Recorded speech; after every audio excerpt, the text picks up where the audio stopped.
नमस्कार दोस्तों, मेरा नाम डॉक्टर अनुराग अग्रवाल है और मैं सीनियर कंसल्टेंट हूँ फोर्टिस हॉस्पिटल नोएडा में पेन मेडिसिन डिपार्टमेंट में। और मेरा क्लिनिक है इंदिरापुरम में पेन एंड स्पाइन क्लिनिक।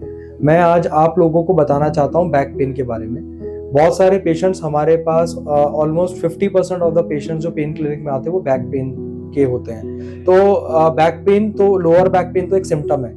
तो सबसे पहले पेन मेडिसिन स्पेशलिस्ट या पेन स्पेशलिस्ट का काम क्या होता है कि कारण जाने बैक पेन का। तो बैक पेन के बहुत सारे कारण हो सकते हैं, जैसे मस्कुलर बैक पेन या जोड़ होते हैं रीढ़ की हड्डी में जिनको हम फेसेट जॉइंट्स कहते हैं, तो उनके अंदर प्रॉब्लम हो सकती है जिसको हम फेसेट आर्थ्रोपैथी कहते हैं। फिर डिस्क रिलेटेड प्रॉब्लम्स हो सकती हैं, कुछ इन्फेक्शंस हो सकते हैं जैसे टीबी वगैरह के, या रीढ़ की हड्डी के फ्रैक्चर्स हो सकते हैं, या कोई गांठ हो सकती है जिसने नसों को दबा रखा हो, या फिर कोई इन्फ्लेमेटरी डिजीजेस होते हैं जिनको जैसे स्पॉन्डाइलो आर्थ्रोपैथीज कहते हैं, जैसे एनकाइलोजिंग स्पॉन्डिलाइटिस।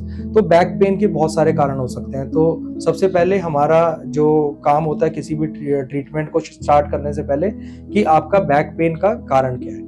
दूसरा आता है कि अगर मान लो कि आप किसी डिस्क के पेन के साथ जूझ रहे हैं, तो आप किसी भी डॉक्टर के पास जाते हैं, चाहे वो न्यूरोलॉजिस्ट हो, चाहे वो ऑर्थोपेडिशियन हो, या कोई फिजियोथेरेपिस्ट हो। तो वो क्या करते हैं, वो मोस्टली आपको कुछ मेडिसिन देंगे और आपकी एक्सरसाइजेस कराएंगे। बहुत सारे केसेस के अंदर इससे काफी हद तक लाभ भी होता है। यही सेम ट्रीटमेंट हम pain medicine as a pain medicine specialist भी देते हैं। तो हम उसके अंदर कुछ मसल रिलैक्सेंट्स, पेन किलर्स या नसों के दर्द की दवाइयां जैसे गाबापेंटिन, प्रीगैबलिन, ये सब चीजें देते हैं। लेकिन एक बहुत बड़ा सबसेट उन पेशेंट्स का होता है जो डिस्क के पेशेंट्स बिना दवाइयों के बावजूद भी ठीक नहीं हो पाते या फिजियोथेरेपी के बावजूद ठीक नहीं हो पाते। उन पेशेंट्स को आमतौर पर सर्जन के पास रेफर कर दिया जाता है। मैं आपको ये बताना चाहता हूं कि जो डिस्क की प्रॉब्लम है ये हम बिना सर्जरी के भी 95% केसेस के अंदर आराम से बिना सर्जरी के ठीक कर सकते हैं। इसके लिए हमारे पास बहुत सारे ट्रीटमेंट्स अवेलेबल होते हैं, जैसे नर्व रूट ब्लॉक्स या लैटरल रिसेस ब्लॉक्स या इंट्राडिस्कल ओजोन थेरेपी, एपिड्यूरल न्यूरोप्लास्टी, आईडेट या रैक्स कैथेटराइजेशन। तो बहुत सारे ट्रीटमेंट्स अवेलेबल होते हैं। मिनिमली इन्वेजिव ट्रीटमेंट्स होते हैं, रेडियो फ्रीक्वेंसी एब्लेशन, जिसके जरिए हम पेशेंट्स के डिस्क के प्रॉब्लम को काफी हद तक ठीक कर सकते हैं। ठीक, इसको अगर आप दूसरा सवाल होता है कि क्या आपके जो ट्रीटमेंट्स होते हैं उससे पेशेंट्स जिंदगी भर ठीक हो सकते हैं या आपको बार बार कराना पड़ता है। इस चीज को जानने के लिए पेन स्पेशलिस्ट को एमआरआई देखना बहुत जरूरी है। अगर वो प्रॉब्लम आपकी ग्रेड 2 ग्रेड 3 तक है तो हम कई बार सिंगल शॉट इंजेक्शन से भी उसको लाइफ लॉन्ग के लिए ठीक कर सकते हैं, अगर पेशेंट्स अपने लाइफस्टाइल को मॉडिफाई करें। अगर वो ज्यादा वजन ना उठाएं, झटके वाला काम ना करें, रेगुलर अपनी बैक स्ट्रेंथनिंग एक्सरसाइज करें, तो काफी हद तक एक सिंगल प्रोसीजर से भी आपके डिस्क की प्रॉब्लम काफी हद तक ठीक हो सकती है बिना किसी सर्जरी के। तो डिस्क की प्रॉब्लम जो है स्पॉन्टेनियस रेजोल्यूशन ऑफ डिस्क, ये एक बहुत इंपॉर्टेंट कॉन्सेप्ट है।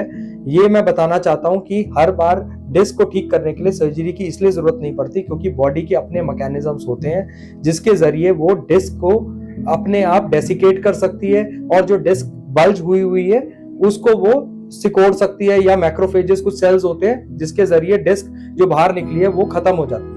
तो कई बार जब आप एमआरआई कराते हो 2 साल 3 साल के बाद, तो आप देखते हो कि जो पहले डिस्क बल्ज हुई थी अब वो ठीक हो चुकी है। एक और जो मिसकंसेप्शन है वो है कि हम जब इसको बोलते हैं स्लिप डिस्क, तो आमतौर पर डिस्क कभी भी स्लिप नहीं होती। डिस्क जो होती है वो आपके 2 हड्डियों के बीच में ये डिस्क होती है। तो डिस्क के 2 पोर्शन होते हैं, एक न्यूक्लियस और एक एन्युलस। जो न्यूक्लियस होता है वो अंदर जेली जैसा पोर्शन है, तो जब डिस्क के अंदर चोट लगती है ना, तो ये जेली जैसा पोर्शन जो है ये आपका बाहर निकल जाता है, जैसे इसमें आपको ये रेड कलर में दिखाई दे रहा है। तो इसकी वजह से ये नर्व इरिटेट होती है। तो जब भी हम कोई प्रोसीजर करते हैं तो हमारा ये काम होता है कि आपकी जो नर्व इरिटेट हो रही है वहां पर हम कुछ दवाइयां डाल दें ताकि नर्व की इरिटेशन खत्म हो जाए और आपका बैक पेन और शियाटिका खत्म हो जाए। और कुछ टाइम के अंदर अगर आप लाइफस्टाइल मॉडिफिकेशंस करते हैं और एक्सरसाइजेस करते हैं तो ये डिस्क अपने आप खत्म हो सकती है। और आपको सर्जरी के लिए अगर पेशेंट बिल्कुल भी ठीक नहीं हो रहा है विद मेडिकेशंस या आपके प्रोसीजर के जरिए, या एमआरआई में बहुत ही एडवांस डिजीज है जो कि आपका पेन स्पेशलिस्ट जानता है और वो रीड करना जानता है, उसी केस के अंदर आपको सर्जरी की जरूरत पड़ेगी। या फिर आपकी नर्व इतनी दब गई है जिसकी वजह से आपके पैर में कमजोरी आ गई है, या पेशाब या टॉयलेट में कुछ दिक्कत आ रही है, तभी आपको सर्जरी की जरूरत पड़ेगी।